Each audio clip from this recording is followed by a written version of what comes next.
Hey everyone. Today we're going to talk about Spacemacs. It is my primary editor right now.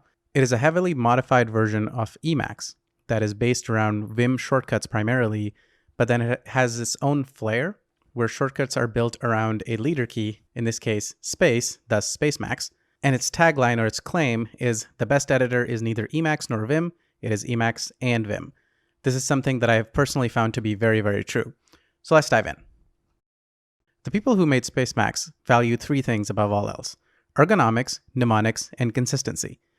Ergonomics is all about how you interact with your editor and how easy and hassle-free simple tasks are. While it may be debated, this is primarily achieved in Spacemacs through the Vim shortcuts.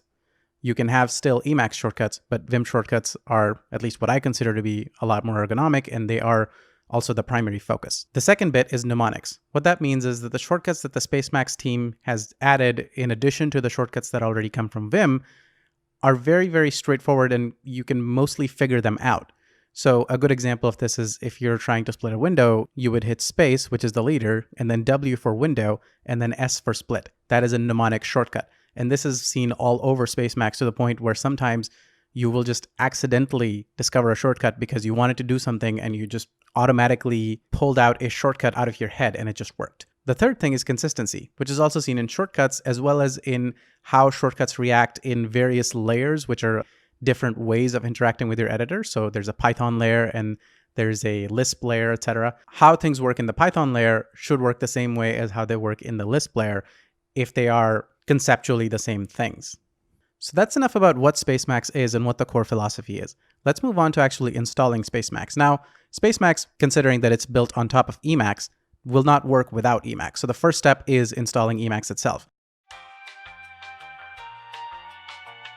For Spacemacs to work correctly, you need a specific version of Emacs. You need to have Emacs 24.4 or above. They also state that the development version of Emacs, which at the time of writing was 25.2, is not officially supported but should work. I found in practice that you almost have to have Emacs 25, otherwise certain things don't work. So this README is a little bit out of date. On my main computer, I use Emacs 26 with the develop branch of Spacemacs, and that works fine for me. The Git repository for Spacemacs has two branches that you would most often be interacting with. There's the master branch, which contains the current stable version, and then there's the develop branch. Oftentimes, I found myself using the develop branch because there was some bug in the stable branch which hadn't been fixed. So I had to use develop branch. This might end up happening to you, and if that's the case, the installation changes a little bit because after cloning the Git repository, you would have to switch the branch to the develop branch. Okay, so as I said before, if you're going to use Spacemacs, you're going to need Emacs. To do this, you can Google how to install Emacs on your current Linux distribution. This video is currently focused on Linux. The main repository does talk about how to install on macOS as well as how to install on Windows, so you can check that out. On Arch Linux, to install Emacs, all I have to do is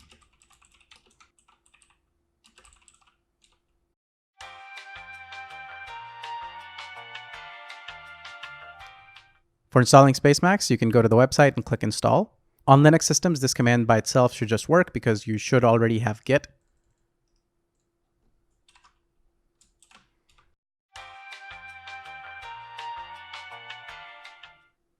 With the repository cloned, we can now close our terminal editor and run Emacs. Now, the first time you run Emacs after cloning the Spacemacs repository, it's going to ask you a few questions. What is your preferred editing style? All it's asking you right now is whether you prefer the Vim key bindings or the Emacs key bindings. As I said before, Vim key bindings are the primary focus, but you can also use Emacs key bindings. I'm going to use the Vim key bindings. The second question it's going to ask is whether you want to use the standard Spacemacs distribution, which contains a lot of stuff, or if you want to use a minimalist distribution that you can build on. If you're just starting out, I recommend using the standard distribution. In fact, I've been using Spacemacs for 2 years and I have not felt the need to use the base distribution to build something back up. So the standard distribution is going to be fine. The third question it's going to ask is what type of completion framework you want. In this case, it's going to give you two options, Helm and Ivy. Technically, it's three options, none, which is not recommended. But as that said, it's not recommended. I cannot think of a single reason why you would want to do that. So the big choice is between Helm and Ivy. If you're just getting started, I recommend using Helm. I use Helm as well. I tried Ivy sometimes before. The biggest differences are, as far as I can tell, visual. Some people say that Ivy is faster. In practice, I haven't found that to be true, but I could just be using it wrong. So I'm just going to go ahead and select Helm. Once this happens, your Emacs is going to download a number of packages. Let this run. This is going to take some time depending on your internet connection and how fast your computer is.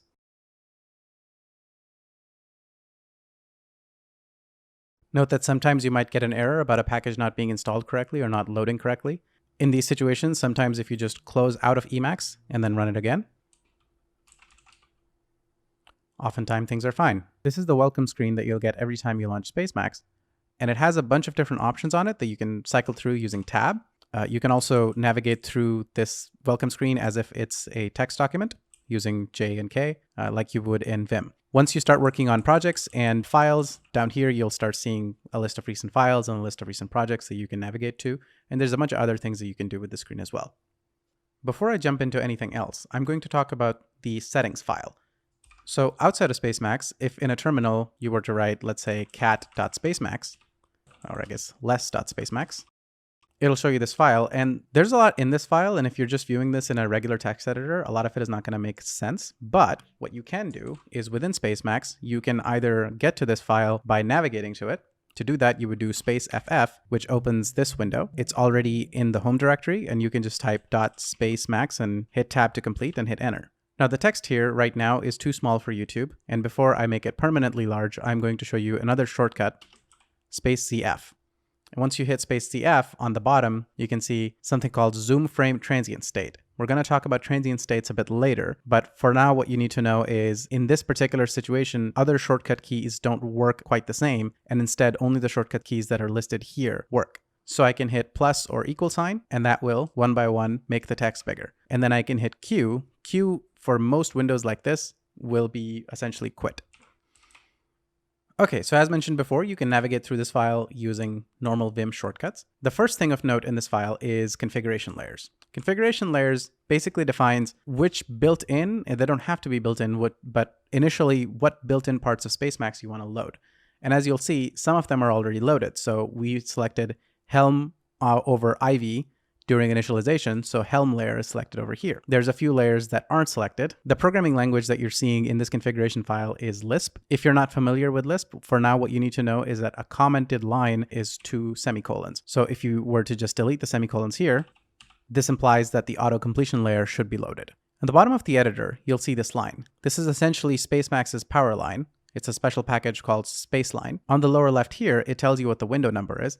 Then there's some information about the file, for example, what the file name is, how big the file is, and whether or not changes have been made. So since we just deleted the 2 semicolons here, a star shows up here showing that the file has been modified but not saved. This is important.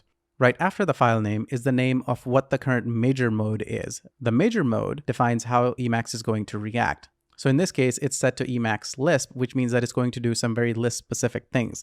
Like if we wanted to use the shortcut to uncomment a line, which is space CL, it knows that the comment in Lisp is 2 semicolons, so it's just going to erase those semicolons. Finally, on to the right, you get some stats about where your cursor is. At the moment, we're on the 41st line on column 5, and this is 3% through the file. And then this yellow bit right here tells us visually where vertically in the file we are. So this is the space line. Now, as I said, we have made a change to the file and the file is unsaved. Here, we get to the next shortcut for saving files. As you saw before, for navigating to a file, we hit space, F, and then F. If I just hit space F, I get this handy menu that tells me what other buttons that I can press in order to do some other actions. What we're interested in right now is S, which says Save Buffer. A buffer in Emacs is a particular instance of a file that's been opened. So in this case, we have a buffer for .spacemacs open in Windows 1. That same buffer could be open in another window, and that's something that we're going to talk about later. For now, we can hit S, and that goes ahead and writes the file. Note that since the key bindings are inspired by Vim, we could also save the file by doing :W, and that is going to do the same thing. What I'm doing right now is I'm going through a bunch of these different layers, and I'm uncommenting those that I want to keep. So I want to have auto-completion, I want to have Git, I also want to have Markdown and org mode, and I also want to have spell checking in text files and syntax checking in code files. Now, simply changing this file is not going to make a difference to your Spacemacs configuration. To do that, we have to reload this file. The shortcuts related to opening this file, reloading this file, and doing a bunch of other stuff with it are under the space FE shortcut combo. As you can see on the bottom, space FED will bring us to this file, and space FE capital R is going to do a sync configuration, which essentially just means that it's going to read the configuration file again, and then install any packages that need to be installed, uninstall any packages that need to be uninstalled, and run a bunch of elisp to make sure that if you've changed shortcuts or stuff like that, that all gets loaded. Within this file as well, you have reminders of how to do these things. So we're going to hit capital R now. And the bit under the space line, the mini buffer, shows you a bunch of stuff that's happening.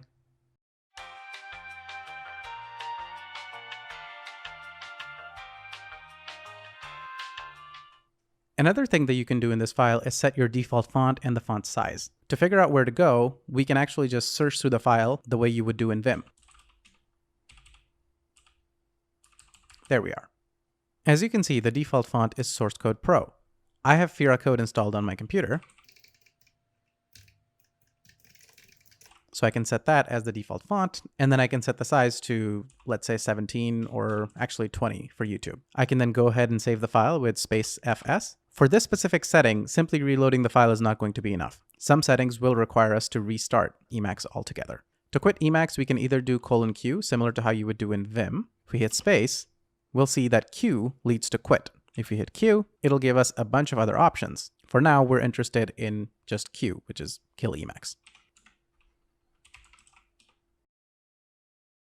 Upon relaunching Emacs, you should see that the font has now changed and the size is now bigger. As well, under recent files and recent projects, we have one new entry. Recent files states that we had been to .spacemacs. If we just hit enter here, it'll take us back to that file. And then for recent projects, it says that we were under the .emacs.d project. This folder is where we cloned the Git repository, which contains the Spacemacs configuration files. This is one way that Spacemacs keeps track of projects, which is very useful for developers that are working with Git or other version control systems. Now I'm going to open or visit a file from a Git repository that I have on my home folder. To do so, I will once again do space FF, and then since I have the folder in my home folder, I can simply start typing for it, hit tab to complete, type once again for the subfolder that I'm interested in, hit tab to complete. And then if I want to go to, let's say, the init.py file, I can scroll through this list by holding down Control and doing J and K.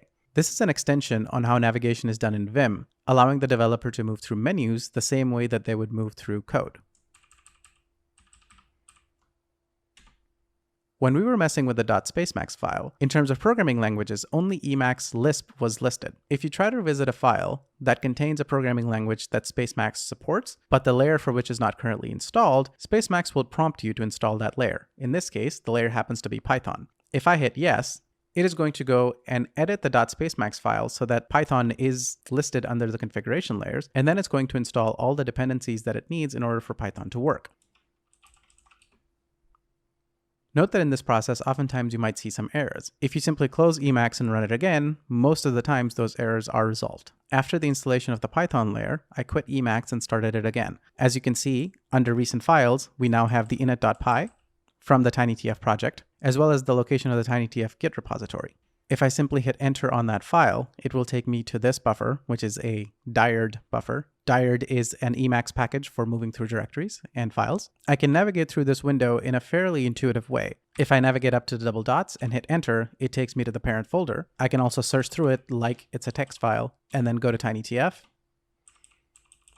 go to the second tinytf folder, go to the init.py, and now the init.py is open and it happens to be empty. Great. So what do I do now if I want to go to another file? Well, I can do space FF again, and it will take me into this buffer, or I can simply hit escape and hit space P to look at all the various commands that I can have for a project.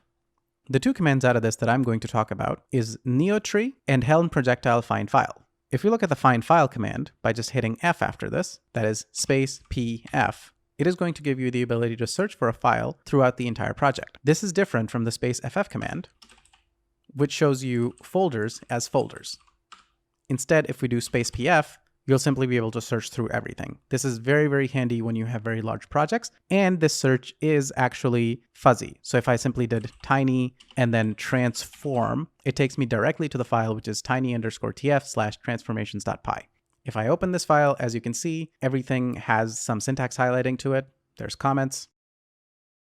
I can similarly move to another file, so tf.py, and just hit enter to open it. As you can see, now that the Python layer is installed, Spacemacs is aware of various syntax highlighting and pretty much everything else. The fact that this is a comment. At this moment, I would like to take a small detour and talk about how to escape out of insert mode or pretty much any other mode that you might have. Now, if you've used Vim before, which I hope you have before watching this video, you'll know that if you're entering text, you can no longer navigate through code normally. Instead, you would just start typing JK, JK, JK, JK. In Vim, to get out of a situation like this, you can hit escape, you can hit Control open bracket, or some people will make a special shortcut like JK or JJ or something like that. In Spacemacs, there are two additional ways to escape out of insert mode. One of them is pressing F and then very quickly pressing D after.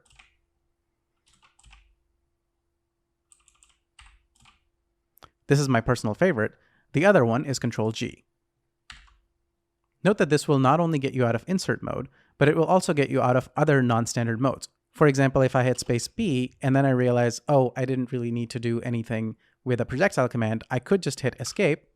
Or if I don't want my fingers to travel that far, I can also do Control G. In this situation, the FD command wouldn't really work because F is bound to another action. On the other hand, if I were in space FF, here, I can do FD just fine. Okay, so the other projectile command, other than space PF, that I wanted to talk about today is space PT. Now, space PT is a whole other thing. It opens a tree view of your project, in this case, the Git repository. And you can navigate through it the same way that you would navigate through code. If you go to any one of these files, like let's say the setup.py file, and then hit enter, that file will be opened. To get back to NeoTree, you can hit space PT twice, and then you will be back in that window. Another way to open another file is to press K, which essentially sends the file to the right. Now, what if I didn't want to have to close NeoTree and then open it to get back to it again, and instead just wanted to navigate back and forth between the NeoTree window and my code window? To do that, I will now introduce you to space W for window. Under the space W menu, as you can see, there's a number of different options. One of these options is Evil Window Right, which is conveniently the same key that would move your cursor to the right in code. If I were to simply press space WL, I'm now at the window that is to the right. To get back to NeoTree, I can do space WH to get back to the window which is to the left. Space WL, space WH. See what I said about mnemonic? Similarly, you have options to maximize your window, split window below, which just means horizontal splitting, and split window right, which means vertical splitting. So let's split some windows.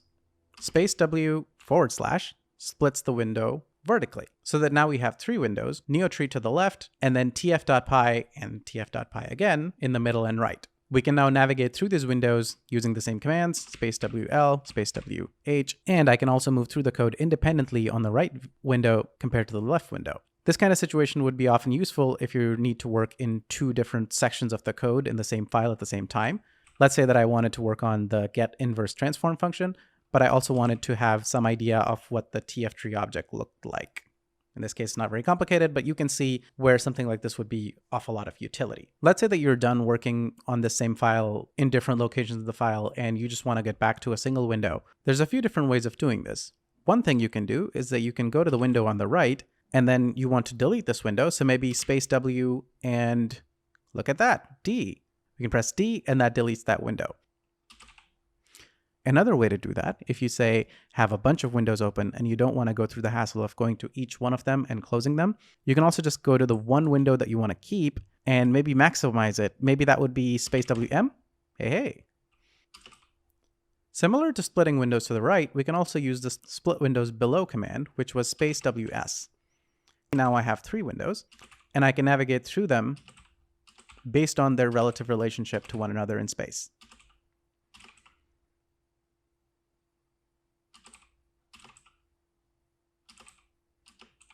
You can split windows as much as you want, though a layout like this might not necessarily work unless you have a really large monitor. Now, as you can see, if I were in Windows 6 and I wanted to get back to Windows 1, that would be kind of tedious.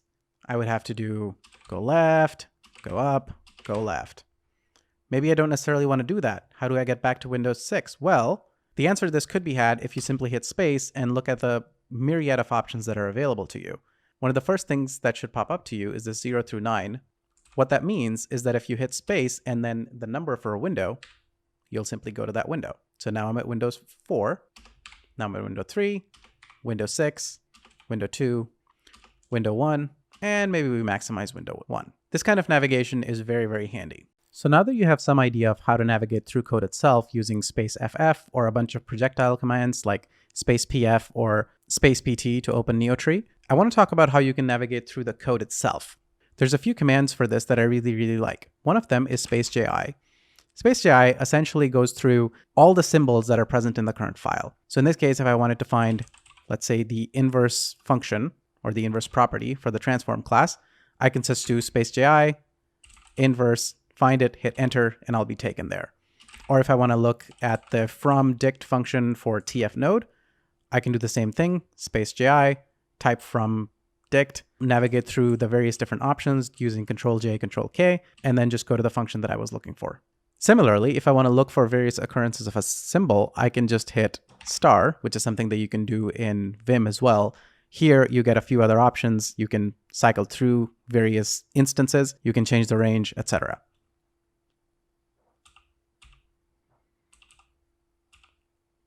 As you see here, you can also search the entire project for instances of this if you just hit slash. And now every instance of from dict in every file in your project has been highlighted. This is one of my favorite ways to search through code in any editor that I've ever used, and it's incredibly, incredibly strong. You can also do the same thing by hitting space and then hitting star, which does a smart search with input. That just means doing this project-wide search using whatever symbol was under your cursor at that time. You can also just do a freeform search by hitting space and then slash, and that'll give you the same kind of search, but with nothing pre-filled. So in this case, I can see what are the various occurrences of the word inverse. And then I can go through and find the one that I wanted. One thing you may have noticed is that when this search is happening, it says helm grep. Grep is the underlying bash utility that is being used by this function. Some of you might know that there are faster versions of grep available, like the silver searcher or the platinum searcher or rip grep. Any one of these can be used with Spacemacs. And if you were to simply install the silver searcher or the platinum searcher on your computer, Spacemacs will start using that by default. And so I went ahead and installed the silver searcher. And now instead of running helm grep, it runs helm ag, which is much faster. The final thing that I want to talk about in this video is buffers. Buffers are essentially instances of a file. And once you open a file, a buffer of that remains in your current Emacs session until it is explicitly killed. All commands related to buffers are under the space B shortcut. There's a number of useful shortcuts here, like sending a buffer to a particular window, going back to the home buffer, which is the welcome screen that you see when Spacemacs first launches, killing a buffer, killing other buffers, going to the next buffer, going to the previous buffer, and going to a scratch buffer, something that people who have used Emacs before should be familiar with. It's just an empty temp file for taking notes and stuff, and if you save it and then go back to the scratch buffer again, you'll get another new empty temp file. The option I'm going to show you here is space BB. This opens a mini buffer where you can search through all of the other open buffers. There's some special buffers like Scratch that I've mentioned before, as well as Spacemacs, which is your home screen. There's also a messages buffer where various plugins and Spacemacs itself will print out debug information. And in this case, a buffer that's keeping track of Anaconda mode, which is useful for providing things like auto-completion in Python. To navigate to another open buffer, I can simply type its name, find it, and then hit enter. If I'm simply going back and forth between two buffers while editing code, I can simply do space tab. And if I have a number of different buffers open and I don't necessarily want to search through them by name, I can also just do space BN to go to the next buffer. In this case, it was Scratch. Space BN again, it takes me to a buffer that's showing me my home directory. Space BN, now I'm in the tinytf directory. Space BN, now I'm in the sub tinytf directory. Space BP takes me back to this buffer. And then space BP again takes me back to my home directory. You get the point.